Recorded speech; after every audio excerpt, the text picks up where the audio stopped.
S Rukmini ಅವರೇ, ನಿಮ್ಮ ಕರಿಯರಲ್ಲಿ ಕನಕವತಿ ಪಾತ್ರ ಎಷ್ಟು ಇಂಪ್ಯಾಕ್ಟ್ಫುಲ್ ಅನ್ಸುತ್ತೆ ನಿಮಗೆ? ಸಿಕ್ಕಾಪಟ್ಟೆ ಇಂಪ್ಯಾಕ್ಟ್ಫುಲ್. ಅಂದರೆ ಇಲ್ಲಿವರೆಗೂ ಬಂದು ನಾನು ಜಾಸ್ತಿ ಅಂದರೆ ನನ್ನ ರೋಲ್ಸ್ ನನಗೆ ತುಂಬ ಇಷ್ಟ ಆಗಿದ್ದು ರೋಲ್ಸು ಆ್ಯಂಡ್ ಜನರು ತುಂಬ ಅಪ್ರಿಷಿಯೇಟ್ ಮಾಡಿರೋ ರೋಲ್ಸು. ಬಟ್ ಮೋಸ್ಟ್ಲಿ ಅದೆಲ್ಲ ಒಂದು ಗರ್ಲ್ ನೆಕ್ಸ್ಟ್ ಡೋರ್, ಪಕ್ಕದ ಮನೆ ಹುಡುಗಿ ಥರ ಆ ಥರ ಒಂದು ಝೋನಲ್ಲಿ ಇದ್ದಿದ್ದು ರೋಲ್ಸ್. ಅದರಲ್ಲೂ ತುಂಬ ಸ್ಕೋಪ್ ಇತ್ತು ಪರ್ಫಾರ್ಮೆನ್ಸ್ಗೆ.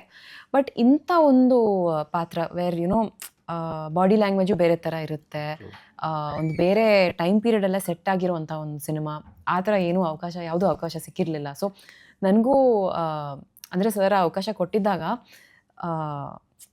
ಒಂದು ಬ್ಯಾಲೆನ್ಸ್ ಇತ್ತು, ಖುಷಿನೂ ಇತ್ತು, ಸ್ವಲ್ಪ ಎಕ್ಸೈಟ್ಮೆಂಟು ಇತ್ತು, ಟೆನ್ಷನೂ ಇತ್ತು. ಬಿಕಾಸ್ ನಾನು ಬೆಳಿಬೇಕು, ಆ ಪಾತ್ರನ ಸರಿಯಾಗಿ ನಿಭಾಯಿಸಬೇಕು, ಅದನ್ನು ಚೆನ್ನಾಗಿ ಫಿಲ್ ಮಾಡಬೇಕು. ಅಂದರೆ ಜನ ಅದನ್ನು ನೋಡಿದಾಗ ಏನೋ ಮಿಸ್ಸಿಂಗ್ ಆಗಿದೆ, ಏನೋ ಜಸ್ಟಿಸ್ ಕೊಟ್ಟಿಲ್ಲ ಅನ್ನೋ ಫೀಲಿಂಗ್ ಇರಬಾರ್ದು ಅಂತ. ಬಿಕಾಸ್ ಆ ಬ್ಯಾಕ್ ಡ್ರಾಪೇ ಎಷ್ಟು ಅದ್ಭುತವಾಗಿದೆ ಈ ಕಥೆದು.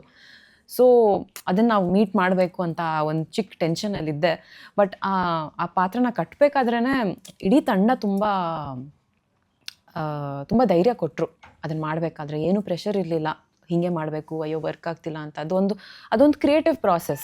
ಎಕ್ಸಾಕ್ಟ್ಲಿ. ಯಾಕಂದ್ರೆ ರಿಷಬ್ ಶೆಟ್ಟಿ ಅವರು ಗ್ರೌಂಡ್ ಲೆವೆಲ್ ಇಂದ ಬಂದಿರ್ತಕ್ಕಂಥವ್ರು ಸಿನಿಮಾದಲ್ಲಿ. ಹಾಗಾಗಿ ಅವರಿಗೆ ಎಲ್ಲ ಡಿಪಾರ್ಟ್ಮೆಂಟ್ಗಳ ಬಗ್ಗೆ ತುಂಬಾ ಗೊತ್ತಿರ್ತದೆ, ಕಲಾವಿದರು, ತಂತ್ರಜ್ಞರ ಬಗ್ಗೆ ಎಲ್ಲಾನು. ಹಾಗಾಗಿ he makes very comfortable.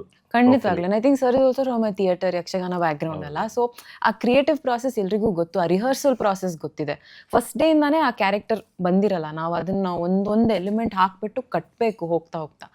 So ಅದು ನಂಗೆ ತುಂಬ ಧೈರ್ಯ ಕೊಡ್ತು. ಸೂಪರ್.